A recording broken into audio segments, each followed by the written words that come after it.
Hey guys, so today we're going to be watching Why Do People Hate Jews? The Uncomfortable Truth by Elephants in a Room. Now, funnily enough, or maybe not so funnily, I was intending on making a similar video myself because I just had the thought in my mind. And so I just decided to search up if anybody else had made a similar video, and it turns out this guy had the exact same title I was going to use. But anyways, I'll be watching this video and giving my commentary on it as the video progresses. So let's get started. Why have Jewish people faced so much hatred throughout? Okay, it's just going to be quite a bit pausing here. These are the Palestinian protests, and these are the might be Westboro Church. Yes, so they're basically a sort of radical group of Christians who are very doom and gloom about everything. But yeah, this is not at all unusual for them to say. I believe they say something like our troops, like U.S. troops, are in hell or something akin to that. History. I mean, it's been a lot, and it's a long story. They were enslaved by the Egyptians in the first pages of the Bible. They were shunned by medieval Europe. 1/3 of all Jews living in the 1930s were murdered in the Holocaust. And even today, it doesn't take much to spark hatred towards Jews. Hey, I'm Ken LaCourte, and this is a big, uncomfortable question. I researched it pretty heavily, and I'll do what I can to give you the best of what I found in the least biased way I can. We'll look at the concept of Jewish distinction, which has been ingrained into Judaism for thousands of years. Yep. And more so than that, I mean, they'll probably talk about this in the rest of the video, but Jewish distinction is both an innate, inherent thing within Judaism and within the general Jewish population, as well as socially reinforced by the minority status they always held throughout these various host countries they were in.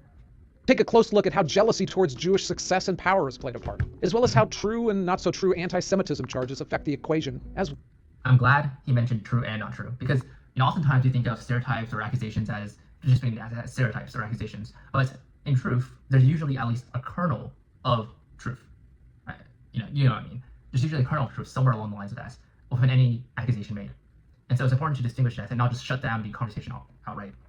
Well as the ongoing Palestinian conflict. But first, let's be Palestinian conflict is more of a recent phenomenon, but everything else has been there since time immemorial, basically.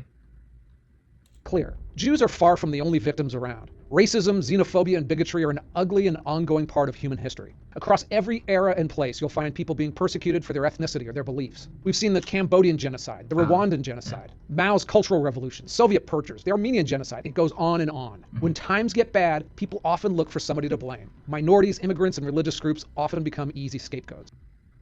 Yeah, that's true. Of course, all of the examples that he just mentioned, they weren't necessarily exclusively immigrant or minority groups. Like, for example, with Mao and with the Khmer Rouge or Pol Pot, essentially. That wasn't really targeting minorities or small groups. They were just targeting like intellectuals or anyone who went against the grain. But by and large, ethnically speaking, culturally speaking, they were pretty much the same as the persecutors in those cases. But yes. Some evolutionary psychologists argue this whole us versus them idea is hardwired into our nature, a survival mechanism from our tribal past. I mean, early humans stayed alive by forming close-knit groups that often competed for resources with others. A stranger often meant violence, or even when they were friendly, exposure to unknown sicknesses that could destroy an entire tribe. But the hatred towards Jews has been uniquely intense. Despite being a tiny fraction of the world's population, Jews have faced expulsion, massacre, discrimination in virtually every part of the world they've lived. It's been stubbornly persistent across centuries and cultures. So what is it about Jews that has made them such a consistent target of hatred and suspicion? The answer is complex, but Jewish identity has always been deeply entwined with distinctiveness and separation. It goes all the way back to the Torah, the founding religious text of Judaism. Over centuries, religious commands to maintain a distinct identity shaped Jewish practice in profound ways. The ancient Israelites developed strict dietary laws, like prohibition on eating pork or shellfish. They followed a unique calendar with holidays like Passover and Yom Kippur that set them apart from their neighbors. They wore, and often still do, distinctive clothing that made them look different from those around them. These practices... Okay, so one slight misconception here that some people have. Well, let me go back to the bear hats right here. So these are not things that every single Jew wears, and I'm sure if you're watching this video, you might know. They're only for specific Hasidic or Haredi sects, I should say. So like within Judaism, as of right now, Rabbinic Judaism, there are like 4 broad sects that are essentially secular, non-religious. Of course, in Israel versus the US, there are different categories, right? But generally speaking, there are secular or non-religious, so like totally Jews and only by blood, really, not by any belief systems. And then there are Jews who are traditional, conservative, most more religiously than politically. And then, of course, you have the Orthodox Jews, those who actually abide by everything the Torah says, or try to do so to the best of their ability. And then you have the ultra-Orthodox. And so these guys here are the ultra-Orthodox, or at least a part of the ultra-Orthodox. from those around them. And this over here, if I'm not mistaken, this is the tefillin. This is a kippah of sorts, but I'm not sure. This might be a Reform Jew then, because I'm pretty sure they're not supposed to be wearing this if they're Orthodox. So this might be a Reform or a conservative Jew, which is not really conservative, honestly, but nonetheless, I'm going on a tangent here. Practices created a strong sense of Jewish community and solidarity. In ancient times, this often brought them in conflict with the conquerors who demanded cultural conformity, from the Babylonians to the Romans. Jewish commitment to their faith in the face of persecution was seen as stubborn, and it planted the seeds for centuries of stereotyping, scapegoating, and conspiracy theories. But the story of anti-Semitism can't be told without talking about Christianity as well. I mean, after all, Christianity began as a Jewish sect, and Jesus himself was a Jew. So let me go back to this point earlier, because this is like a very short video, and he's going over the broad topics, or the broad points. But about what he said here, the reality is that most of the Jews today are not necessarily religiously Jewish. Most of them are either cultural Jews or not even Jews at all. You can't really tell any part of them as being Jewish, except for maybe their blood, their genes, and that's pretty much it. And that's in large part due to assimilation, as he was talking about. In the sense, it's funny in a way, because historically speaking, because they were always persecuted for being a minority group that did not conform to the host society, they were keeping their faith. But ever since World War II ended, they become more accepted in society. They've assimilated better into society. They've slowly lost their religious values and even much of their cultural values. But yeah, that's just one small thing to add on here. The story of anti-Semitism can't be told without talking about Christianity as well. I mean, after all, Christianity began as a Jewish sect, and Jesus himself was a Jew. His crucifixion story, told via the Gospels written decades later, depict Jewish religious leaders as the bad guys, accusing Jesus of blasphemy and conspiring with Roman authorities to have him executed. And over time, Christianity institutionalized this narrative of collective guilt, positioning Christians as God's new chosen people and Jews as spiritual outcasts. I mean, yeah, this is the common explanation, and there's a bit more to it. We'll see if he gets through with that here. As Christianity grew, Jews were cast as the antithesis to Christian virtues, and Christianity grew amazingly fast. I mean, there's about 165 Christians in the world for every Jew. But the values of Judaism led them to great successes in the world, and those successes... Okay, so he's going to talk about something else. So it's true that Christians have historically, demonized Jews because, for one, they killed Christ, which is essentially God for, well, it is God. He is God for Christians. And the other thing is that the Jews did not accept their guilt, they did not repent, and furthermore, they did not convert. Even after living for centuries and millennia in Christian lands in Europe and elsewhere, they did not convert. Well, mostly did not convert. They largely stayed Jewish. Anyways. Successes also help fuel distrust and hatred towards them. Throughout history, jealousy of rich and controlling Jews has been a thing. In medieval Europe, Jews were prohibited from owning land, joining trade guilds, and working in most professions. They were forced into fringe economic roles like money lending, which... It's funny though. Forced into money lending, like that's not usually a term or a phrase you would hear today. Money lending, by the way, is essentially banking. Christians were barred from pursuing. This occupational segregation was enforced by religious law and social customs. Over time... So I'm not sure if he'll get into this, but the reason for this is because Jews, according to the Bible, are not supposed to charge high interest rates to others. But others is what they took as to be as Jews. And so Jews did not charge high interest rates, or usury, basically, to other Jews, but they could do so to Gentiles. Whilst the Christians, who are still reading from the same Bible, applied this concept of not charging interest loans to anybody or everybody, and therefore they were not able to do money lending or be bankers. It's a different reading of the same text, and in this case, it just made Jews infinitely wealthier. Many Jews found success in finance, and they developed networks of credit and trade across Europe and the Mediterranean. Some rose to prominent positions as court bankers and advisors to kings and nobles, and that made them targets, especially in bad times. When crops failed or markets collapsed, Jews were blamed, accused of exploitation or hoarding wealth. The Nazis took economic anti-Semitism to its most extreme and murderous conclusion. They portrayed Jews as parasites and exploiters, controlling banks and media as part of a conspiracy to subvert Germany. The final solution was partly an attempt to eliminate this imagined Jewish stranglehold on the economy. This took on new forms in more recent years. The stereotype of the rich Jew was updated, and people made sweeping assumptions about Jews being lawyers or controlling Hollywood. Well, it's a stereotype. Again, stereotypes exist because in some parts they have a kernel of truth. And so when it comes to stereotypes involving Jews, that they are disproportionately wealthy, disproportionately affluent and influential in accordance to their population size, these things have some validity. If you just look at statistics, they often have higher IQs, they often have higher median incomes, and so on and so forth. And then if you look at the Hollywood cast, you look at directors, producers, and all of that, a lot of, or CEOs in general, a lot of them are Jewish as well. So like these things that are stereotypes, do you have some validity? Do you have some basis? And so dismissing these things outright are going to make people wonder about other claims and other things that should be facts, that should be accepted. Anyways. And here's where I have to be careful, not to feed into bad stereotypes, but also not to blindly assume that I think every one of them is evil and wrong. Last week on Larry King Live, Marlon Brando made the shocking statement that Hollywood is, quote, run by Jews. In response, outraged Jewish organizations made it snow in New York in April. Now, the snow part was a joke, but the Hollywood entertainment industry was largely created by a group of ambitious Jewish immigrants from Eastern Europe. Words like control can be dangerously overused, but Well, in a way, yes. But when you are literally the founders of an organization, various organizations encompassing the media, entertainment, and so on, and you have executive positions in such organizations, there's it is kind of control in a way. throughout the 50s, that studio system completely dominated the film industry. And to this day, Jewish Americans play a strong role in it. Jews have long placed a high value on education, literacy, and professional achievement. And many Jews have risen to the top of their chosen fields, thanks to a combination of ability and communal support. For a group that's about 2% of America, Jews have earned themselves an outsized role in a number. Yep, that's what I was talking about. They're disproportionately higher in pretty much every socioeconomic status category, in relative to their population size. It's amazing what the outsized impact they have on the U.S., on American society, as well as general Western society, as well as the world as a whole. Powerful fields. But that's very different from the concept of Jewish globalists secretly controlling world events. And it also ties to another accusation that we hear a lot, the one of dual loyalty. It's the idea that Jews are more loyal to Israel. So let me, before we get into the Israel parts, globalists, right? So globalists are a term in reference to a shadowy cabal of elites that are controlling the IMF, the UN, and these various international organizations, as well as, of course, the heads of various countries, in particular Western ones, right? Orchestrating events and having wars be planned and so on.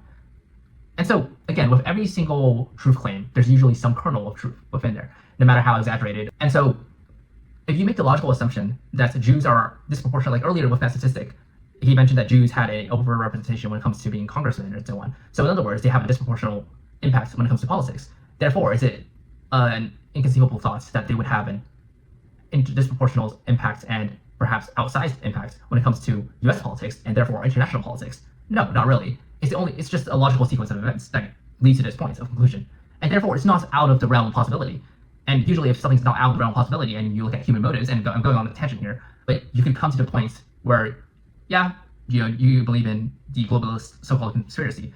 And again, with everything, there is some elements of truth. But let's see, talk about Israel. Or a global Jewish agenda than to their own countries. And it plays on those ancient fears of Jews as a shadowy cabal with their own allegiances. I wonder if he's going to address any validity in these claims. It's also reinforced by the fact that up until the mid-20th centuries, most Jews weren't citizens of the countries where they lived. They were often seen as owing their allegiance to a global Jewish community rather than to any particular country. And a lot of American Jews feel a strong connection to Israel, and that influences their politics. Israel is both the center of the Jewish religion and has, for millions of Jews, been a safe refuge when other countries went bad for them.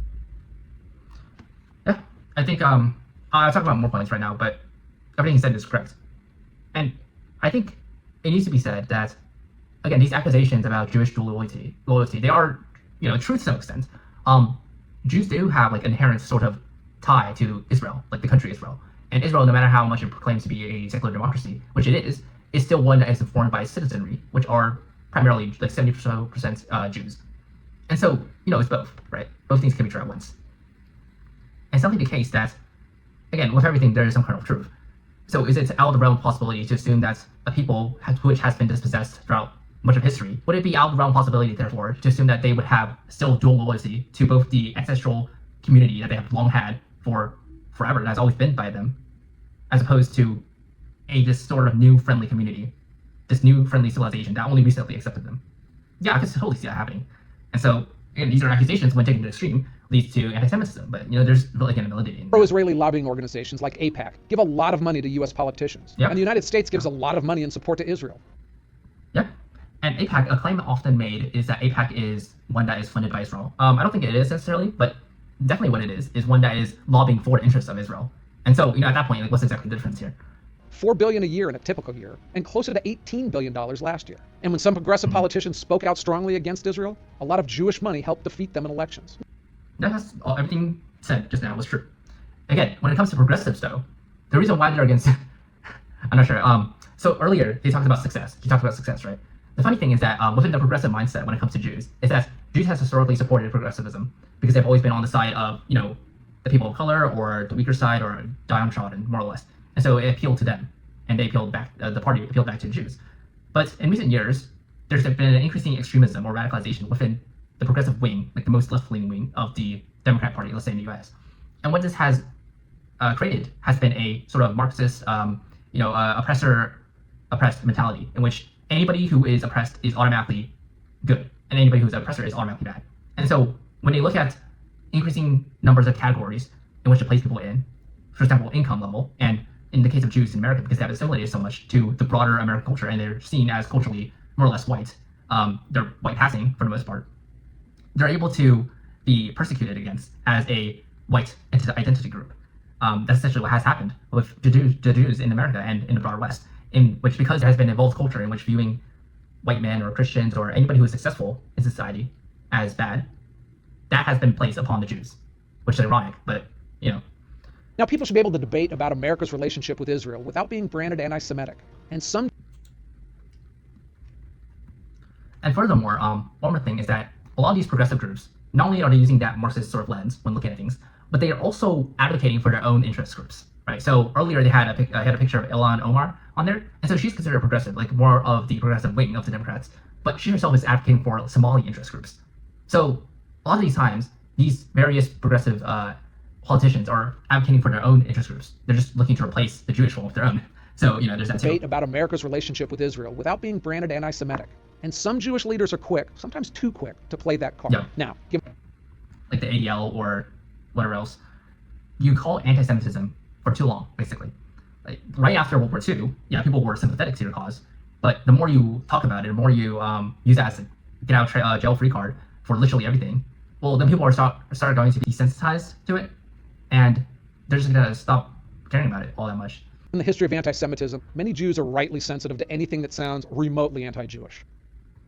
Yeah, exactly, right? So it's like a self-fulfilling prophecy in a way, or a positive, or I guess negative feedback loop in this case, where you're accused of anti-Semitism and you become anti-Semitic. So it's The memory of the Holocaust is still raw, and the fear of resurgent anti-Semitism is a real thing. It's raw, but not as raw as you might think. For younger generations especially, which are further removed from the Holocaust sounds like a foreign, thing that nobody even thinks about. Like, for example, think about this. World War I, for most people, most people don't even know about World War I. We're talking about the general American populace. They think about World War II more than anything else.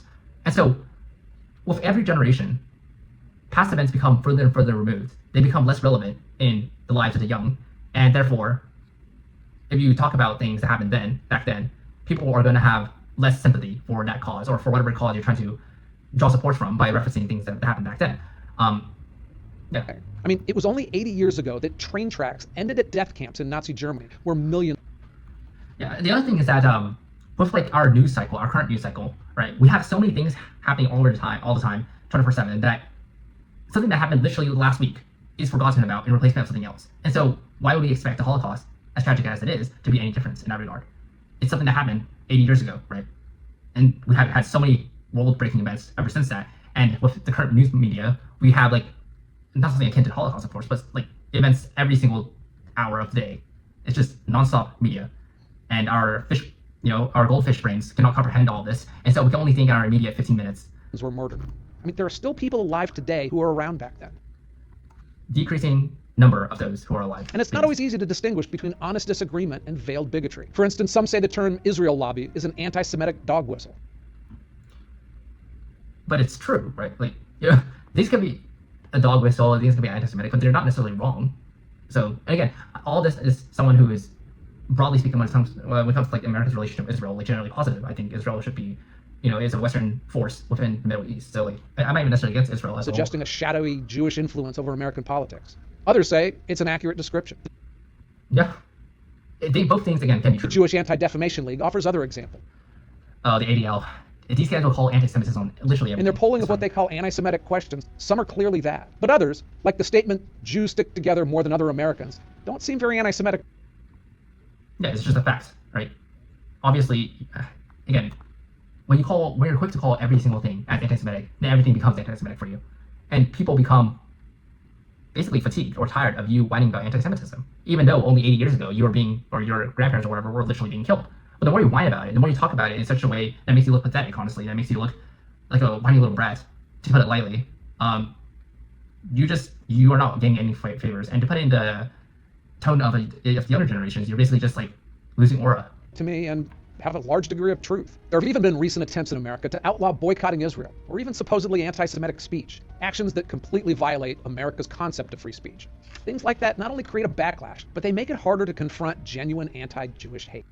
Correct. So again, there are genuine anti-Semitism cases. There are, and in fact, there's an increasing rise of it, I should say. And this has been spurred on, for example, when it comes to the Israel case, right? So people are often accused of being anti-Semitic when they are actually just anti-Israel. But the converse is also true, where they say they're anti-Israel, but they're actually just anti-Semitic. So both things can be true. It's not an either or. But this nuance gets lost when it comes to any political talk, because it's become such a political topic. There can also be a confusing overlap between criticism of Jews in general versus the action of Israel. And no look at modern anti-Semitism would be complete without looking at the long-running conflict between Israel and the Palestinians. The horrific October 7th attacks on Israel sparked a rare bit of sympathy for the country. Well, it was only for like a couple days, and then right after it was like Palestinian protests. But yeah. But the resulting war in Gaza sparked hate that went far beyond protesting a war. People were harassed for speaking Hebrew in public. Holocaust memorials were defaced with swastikas and slurs.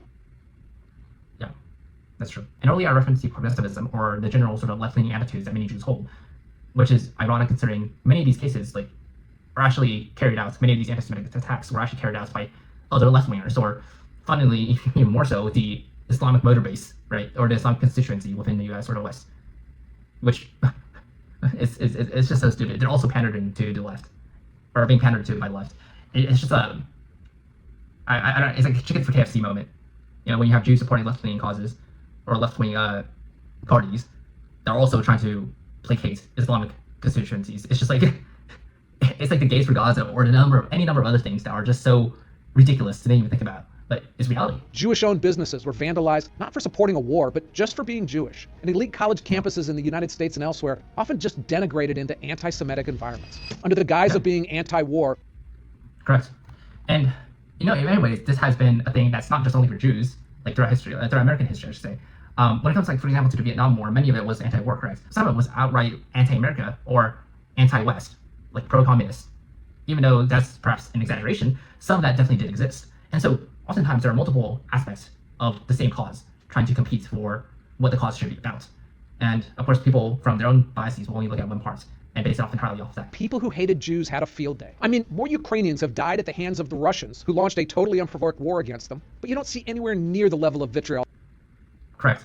And the reason for this is because, by the way, Israel is an extension of Western power in the Middle East. And therefore, any attack against Israel is seen as ultimately an attack on the U.S., on Western interests. And so when it comes to the reason why left-leaning people in particular support this cause, the Palestinian cause, and against Israel, is because they, again, view Israel as being a white country, as being a Western country. And because they hate the West because it's seen as a historical oppressor, this all sorts of ties back into the intersectionality bullshit, right? Where they view anybody who's brown, anybody who's oppressed, anybody who's a minority as infinitely better, or anybody, I suppose, as Muslim as infinitely better and superior to anybody who's not. So it just becomes a question of which side is more oppressed. And, when the October 7th attack first happened, I had predicted that would happen, but I was looking at the news, wondering, okay, so now that this has happened, who are the news media more likely to support? The Jews or the brown people, like the brown Muslims? Like, you have different stats on both sides to make the argument that you're more oppressed. Ultimately, they chose the Palestinians because there's more visible footage, and because they had the Jews or the Israelis just had a pretty high K2 death ratio, killer death ratio. Against them and other countries. Once again, Jews are treated differently. Now, this isn't a video to get into the history of that conflict, but it does present a kind of a classic chicken and egg scenario. Do people dislike Israel because of their behavior towards Palestinians? Or is 2,000 years of anti-Jewish hate the real cause of that conflict? Both. I mean, not necessarily the real cause. No, it's pretty much both. Yeah, that's true. Both. Especially for modern generations, which aren't as intertwined with history, when it comes to progressive left, they don't really look at history in terms of that. So they just look at whatever is most recent. Or maybe, as is often the case, a bit of both. One thing that I'm relatively certain of, though, is that Israel will actually keep winning the battles against its neighbor, if for no other reason than cultural differences and history. Because when you look into it, Arab armies virtually always lose wars against Western powers. In fact, the last time an Arab regime won a major battle against the West was in 1187 AD. An Arab army, I mean, this is kind of like a tangent off the video. The video has gone quite long enough. Anyways, thanks for watching. See you later.